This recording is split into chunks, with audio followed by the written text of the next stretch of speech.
Let's say you've got some money. Not I just sold my startup money, but enough that people at dinner parties start asking if you've considered getting into property. And because you're Australian, and it's basically a national religion, you start thinking, what if I bought an entire apartment building? Not one unit, not a two-bedder in a complex, where the Body Corp Committee has civil wars over bin placement, an actual building, multiple tenants, multiple income streams, one asset. It sounds like the kind of move that turns a regular person into someone who has a portfolio. So today, let's actually run the numbers. Because the fantasy of owning an apartment building in Australia and the financial reality of owning one are two very different conversations, and almost nobody is having the honest one. Let's start with what you're actually buying. When people talk about owning an apartment building in Australia, they're usually talking about one of two things: either a whole strata building, where you own every individual lot outright, or a block of flats, which is a single freehold title covering multiple dwellings. The freehold block is simpler legally, more common for smaller investors, and what we'll focus on today. A decent 6-unit block in a middle-ring suburb of Brisbane or Adelaide will set you back somewhere between $2.5 million and $4 million in 2026. Sydney and Melbourne? Add at least 50% to those numbers and accept that you will never sleep again. For this breakdown, let's use a $3 million block with 6 two-bedroom units. Now, the first number everyone looks at is gross rental yield.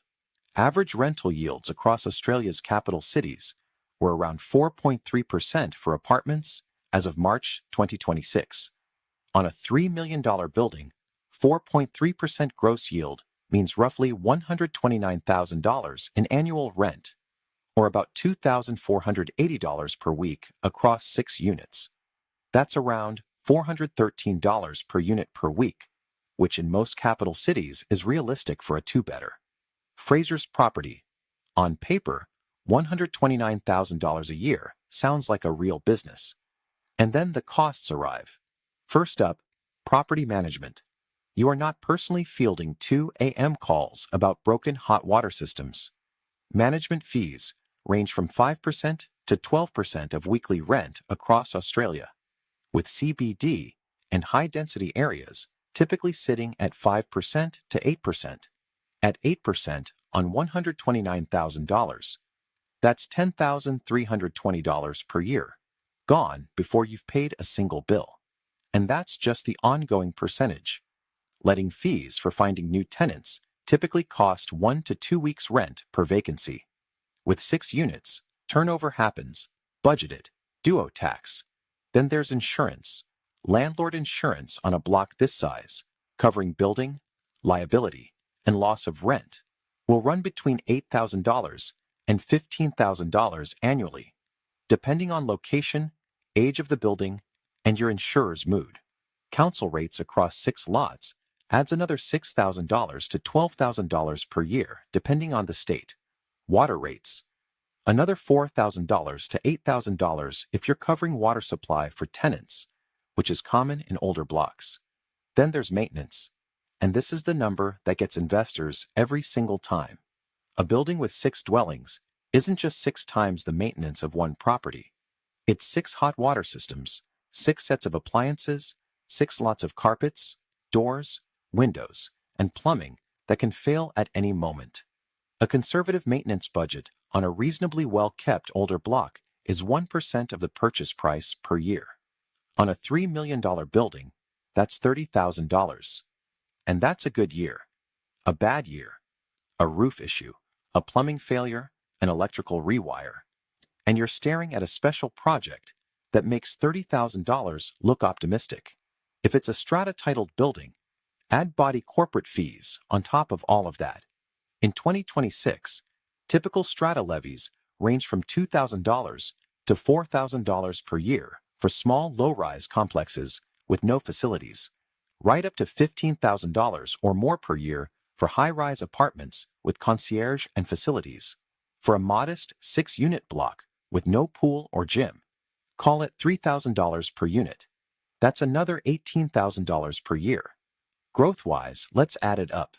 On our $3 million, $129,000 gross rent building, property management, $10,300, insurance, $10,000, council rates, $8,000, water, $5,000, maintenance, $30,000, vacancy allowance at 5%, $6,450, accounting and administration, $3,000.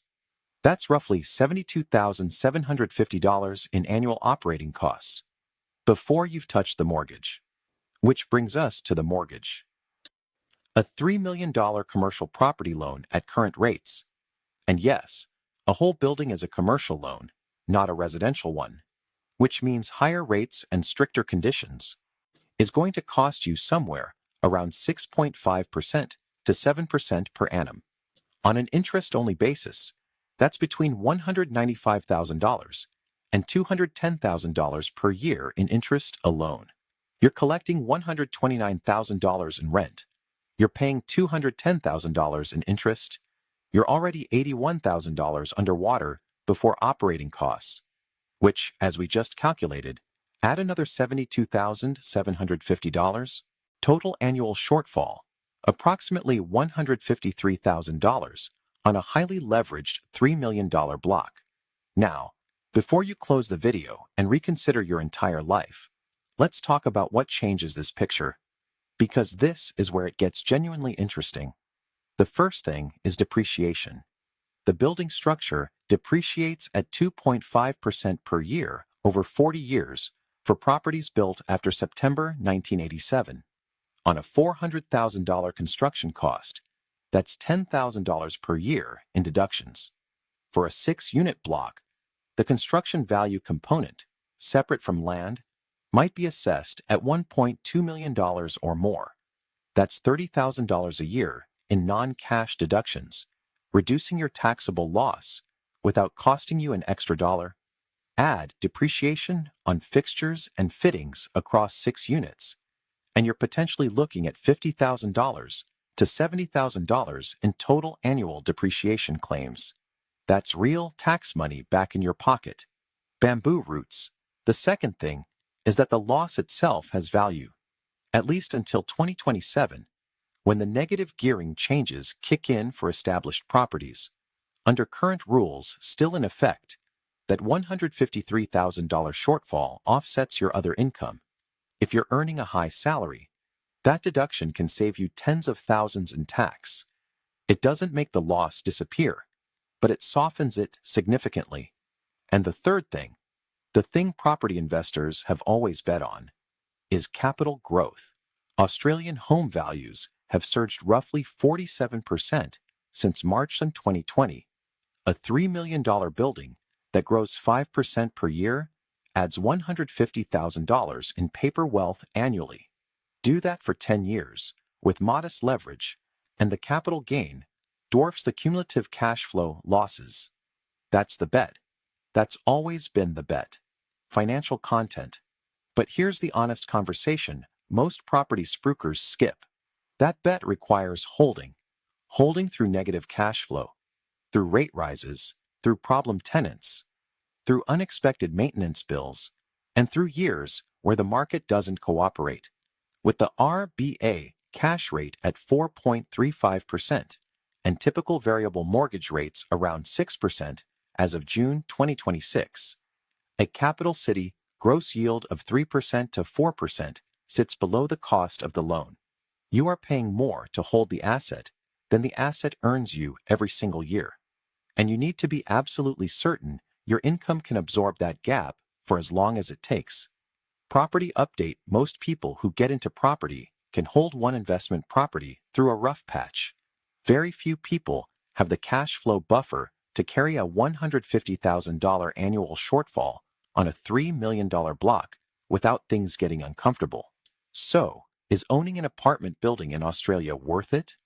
If you have significant capital, strong income, a long investment horizon, and you're buying in the right location, the maths can eventually work. The depreciation benefits are real. The capital growth story in Australia's major cities has been real for decades. And there is genuine wealth that has been built this way. But the people who make money owning apartment buildings in Australia are not the people who believed the gross yield headline and worked backward from there.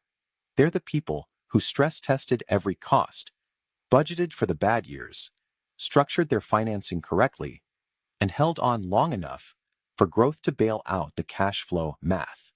Done right, an apartment building is a business. Done wrong, it's a $3 million lesson in why the gross yield figure is the least important number on the page.